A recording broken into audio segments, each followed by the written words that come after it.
9 महला पहला श्लोक। सो जीवे जिस मन वसिया सोए, नानक अवर ना जीवे कोए। गुरु जी बता रहे हैं कि वही मनुष्य असलियत में जी रहा है। जी तो सारा संसार है, धड़कन तो सबकी चल रही है और सारा संसार अपने को जीता हुआ समझ भी रहा है। लेकिन गुरु जी ने गुरमत के अनुसार किसको जीता हुआ बताया है? वो कहते हैं जिन्होंने अपने मन मरे धातु मर जाए, बिन मन हुए कैसे हरि पाए। जिन्होंने अपने जीते जी विकारों से मन को मार दिया है, जीते जी काम से ऊपर उठ गया है, जीते जी क्रोध से ऊपर उठ गया है, जीते जी लोभ मोह अहंकार से ऊपर उठ गया है, जिसके अंदर अपने मन को विकारों अपने जीते जी विकारों को मार दिया है। जिसने भाव विकारों, जब मन मरे, जब मन मर गया विकारों की तरफ से, धातु मर जाए, माया अपने आप खत्म हो जाती है, संसारिकता खत्म हो जाती है। ये पदार्थों की ललक, ये संसार के सुख साधन, ये परिवार की जो कथक, ये सब अंदर से बौनी लगने लगती है। तो गुरु जी बता रहे हैं हर कोई जी रहा है, लेकिन वो जी नहीं रहा है।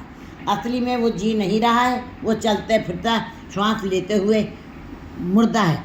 क्योंकि गुरु जी बता रहे हैं कि ए मन शक्ति ए मन सियो। जब ये मन माया से जुड़ता है तो माया भी बन जाता है, और जब शिव शब्द से जुड़ता है तो निरंकार का रूप हो जाता है। क्योंकि और मन का वाकई में मुद्दा क्या है? मन का मुद्दा मन तो ज्योत स्वरूप है, अपना मूल पहचान। मन को अपने मूल की पहचान करनी है। और कैसे मूल की पहचान? क्योंकि ये शरीर, ये जितनी भी संसारिक चमक है, संसारिक साधन है, शुभ साधन, ये सब शरीर के लिए हैं। इसीलिए शरीर को आनंद दे सकते हैं थोड़ी देर, लेकिन मन के ये नहीं, मन को आनंद कभी नहीं दे सकते।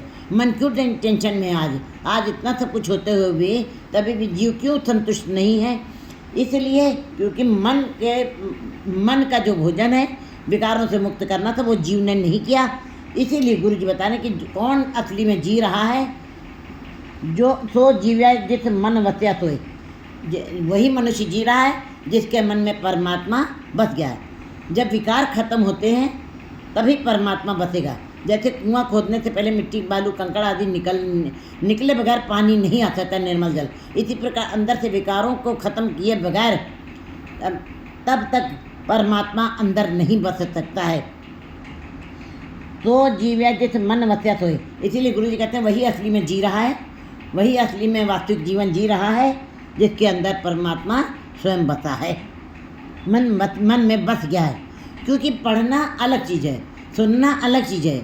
ऐसे तो संसार के सारे जीव हमें दिखाई दे रहे हैं कि बड़े बड़े मंत्रों का उच्चारण है, बड़े बड़े समागम हो रहे हैं, बड़े बड़े गुरमत वाली बातें की जा रही हैं, मस्जिदों में कुरान शरीफ बाँचा जा रहा है और वेदों का पाठ हो रहा है, वाचन हो रहा है, गुरुद्वारों में हर दम कीर्तन पाठ चला करते हैं, लेकिन कहीं मन को शुद्ध नहीं है। मन एक पल के लिए भी वहाँ पे नहीं, केवल शरीर से आप बैठे हुए हैं, मन नहीं शामिल है वहाँ पे।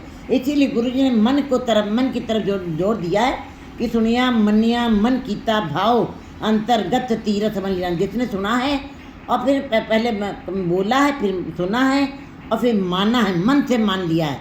जो मन से मान लेते हैं फिर उनके अंदर परमात्मा बसता है। मन ने सुरत होवे मन बुद्ध, मन ने सगल भों की शुद्ध। मन ने मारक ठाक न पाए, वो ठगे नहीं जाएंगे, वो संसार में नहीं रह जाएंगे, वो संसार के पदार्थों से नहीं ठगे जाएंगे। मन ने मारक ठाक न पाए, मन ने पत, वो इज्जत के साथ परमात्मा के दर पहुँचेंगे। फिर जो मन से परमात्मा को मान रहे हैं, पावे मोक्ष द्वार, वो मुक्ति के मार्ग पाप को प्राप्त करेंगे, परम पद की अवस्था को प्राप्त करेंगे जिनके मन में परमात्मा बस गया है। नानक अवरना जीवे को। गुरु जी कहते हैं और सारा संसार जितना भी चल रहा है, फिर रहा है, खा रहा है, पी रहा है, धड़कन जरूर चल रही है, लेकिन जीते जी चलते हुए भी, चलते फिरते हुए भी वो जी नहीं रहे हैं, वे जीते हुए मरे के समान हैं। क्योंकि जिस हृदय के अंदर परमात्मा का नाम है सो नहीं है, सो घर मरघट समान, वो मरघट के समान है, वो शमशान घाट है। जे जीवे पत लथी जाए। ऐसे जितना भी संसार में जीवन व्यतीत करते हैं, जितना भी सुख विलास करते हैं, उनकी इज्जत खत्म हो जाती है, उनको मान नहीं मिलता। नाम के बगैर जिंदगी जी हुई एक एक श्वास, उसके अंदर मान नहीं मिलेगा, प्रतिष्ठा नहीं मिलेगी। बस संसार में थोड़ी देर के लिए आपको लगेगा कि हाँ, बड़े बड़े लोगों को थोड़ी देर के लिए मान मिलता है, लेकिन परमात्मा के दरबार में ये सांसारिक उपलब्धियाँ, ये सांसारिक सुख साधनों का वहाँ पे कोई वैल्यू नहीं है। वहाँ पे तो केवल उस ईश्वर के नाम जो कि मन से जपा हुआ है, और मन से जपने के बाद जिनके मन में बस गया वो परमात्मा, उनकी ही बात की गई है। सब हराम जितना किसका है। ऐसे जीव जो परमात्मा का नाम नहीं जपते हैं, जिनको ऐसे जीवों को इज्जत मान नहीं मिलता है, वो जितना कुछ भी खाते हैं वो सब हराम जितना किसका है। जितना भी कुछ खा रहे हैं, जो भी पदार्थ खा रहे हैं, जितना भी मीठा खट्टा पदार्थ खा रहे हैं, वो सब बिल्कुल व्यर्थ है, सब हराम, वो हराम है।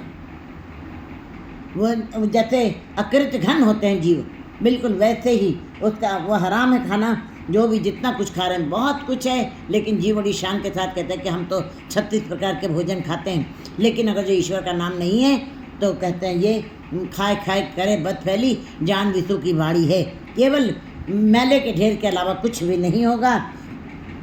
राज रंग माल रंग, ये संसार में आज हम देखते हैं, इन दोनों नेत्रों से, खुली आंखों से देखते हैं कि परमात्मा ने सारे संसार के जीवों को बड़ा राज दिया हुआ, सुख दिए हुए, पदार्थ दिए। इतना पहले धन नहीं था, लेकिन फिर भी लोग सुखी थे।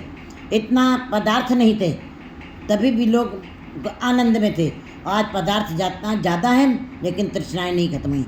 आज बड़े सारे सुख हैं, वस्त्र ज़्यादा हैं, फिर भी जीव नंगे घूम रहे हैं। जिनके लिए वस्त्र बने स्त्रियों के लिए, उनके तन के ऊपर कपड़े नहीं हैं। इसका मतलब है, कहते हैं ये जितना राज रंग, जितने भी परमात्मा ने जीवों को दिलिए दिए हैं, जो राज का सुख भोग रहे हैं, रंग रलिया मना रहे हैं, और रंग रत्ता और रंग में ही रते हुए हैं, वासनाओं में ही पड़े हुए हैं, वासनाओं से कभी निकले नहीं हैं, जिनका जीवन हर समय संसार में ही लगा रहता है। सब नंग और नंगों की तरीके से नंगा नाच कर रहे हैं। आज संसार इतना निर्लज्ज हो गया है, इतनी उसने मर्यादा खो दी है अपनी, कि जैसे लगता है संसार में नंगा नाच हो रहा है। स्त्रियों के बाजार लगे हुए हैं, स्त्री अपने तन का बाजार लगाए बैठी हैं। तो कहते हैं केवल पुरुष ही नहीं, स्त्रियां भी उसमें शामिल हैं। तो गुरु जी कहते हैं ये संसार में नंगा नाच हो रहा है, क्योंकि राज और रंग राजसी सुख भोगों को भोगते हुए और उनका पान करते हुए, सारे सुखों का, ऐश्वर्य का, समृद्धि का सुख विलास करते हुए, वासनाओं में लगे हुए जीव नंगा नाच संसार में कर रहे हैं। उनको किसी बात की असलियत की समझ नहीं है। नानक ठग गया मुठा गया। गुरु जी कहते हैं सारा संसार वासनाओं में, मोह में, लोभ में, तृष्णाओं से ठगा जा रहा है। अहंकार का भाव उसका बढ़ता जा रहा है, और संसार पूरा ही ठग गया है, क्योंकि ये जितना भी संसार का सुख है, ये ठग बूटी है। ये जीवों ने अपने आप इनके अंदर अपनी जकड़ पकड़ बनाई हुई है। बिना नामे पत गया गवा, लेकिन बिना नाम के गुरु जी कहते हैं इस संसार से वो इज्जत गवा के जा रहा है। उसको कोई मान नहीं मिलेगा, उसको कोई इज्जत नहीं मिलेगी, क्योंकि परमात्मा के दरबार में केवल ईश्वर के नाम की बात होगी। मन ने पत्र से प्रगट जाए, मन ने मग न चले पंथ, मन ने धर्म से तीर्थन। अगर जो धर्म से संबंध नहीं बना, अगर जो परमात्मा के नाम को मन से माना नहीं, अगर जो ईश्वर की गति को मन से माना नहीं, तब फिर ऐसे जीव जो हैं नाम के बगैर इज्जत पत को गवा के जा रहे हैं, खाली हाथ जा रहे हैं। सन्नाटा है, और जितनी भी उपलब्धियाँ थी, जितना भी संसार के सुख साधन थे, वो इसी दुनिया में छूट गए, और जीव खाली हाथ जा रहा है, इज्जत गंवा करके।